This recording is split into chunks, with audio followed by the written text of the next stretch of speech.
Okey. Ini adalah mesin press ironer, okey, daripada Kochi, Itali ya, kita import daripada Itali. So, untuk warga Kuantan, okey, warga Kuantan sekarang kita di Dobby Laundry di Timur Bay ada mesin press iron. Okey, ini yang pertama di Pahang ya, di Kuantan Pahang pertama. Okey, cara menggunakannya. Pertama saya tunjuk tekan press ini, kita tekan vacuum, kita sedut. Okey, tekan press.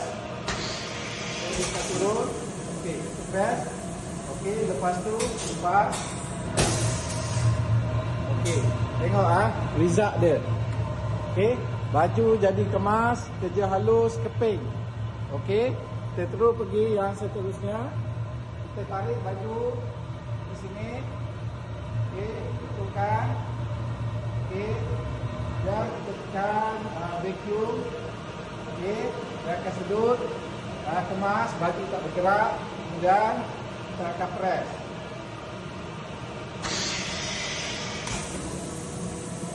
Okey, hanya 5 second. Berhenti dan kita. Okey, jadi tengok Okey, pakaian kemas, keping. Okey, inilah mesin yang kita ada di Dobby Laundry di Timur Bay. Okey, untuk yang sini tengok kemas mana.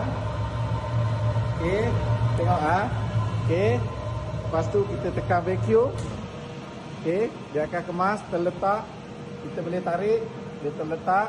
Okey, dan seterusnya. Okey, cuba tengok proses dia. Okey, proses dia. Tekan mesin.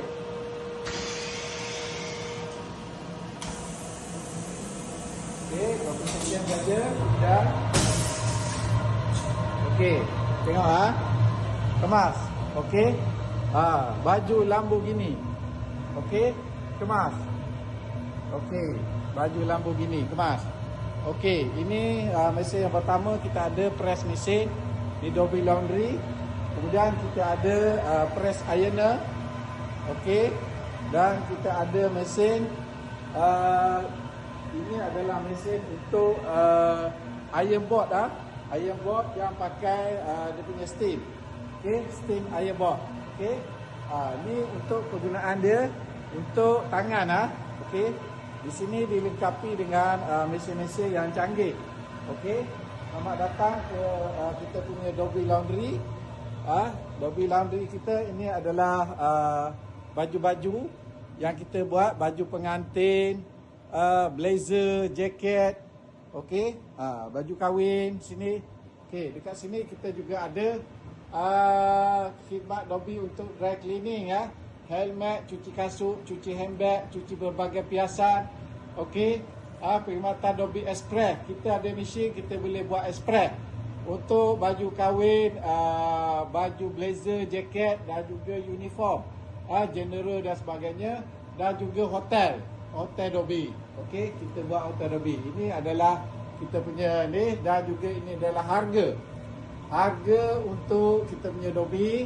Dan sini kita ada chemical khusus untuk spotting. Okey, untuk kita membuang bahan-bahan seperti sini kotoran-kotoran spot remover menggunakan chemical daripada SIS Company, chemical daripada Jerman Okey, dan ini kedai kita. Okey, kita tengok daripada luar. Daripada luar, ini Dobby Laundry Malang. Okey, di open.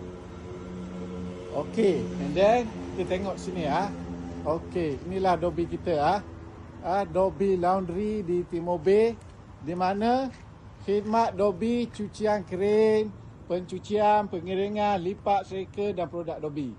Full service laundry di Timur Bay. Selamat datang ke Dobby kami, di mana kami menggunakan teknologi dan professional laundry untuk membersihkan, melipat, dan juga di sini kita ada teknologi baru iaitu dipanggil press ironer. Okey, inilah mesin kita untuk proses press ironer. Sekian, terima kasih, selamat datang.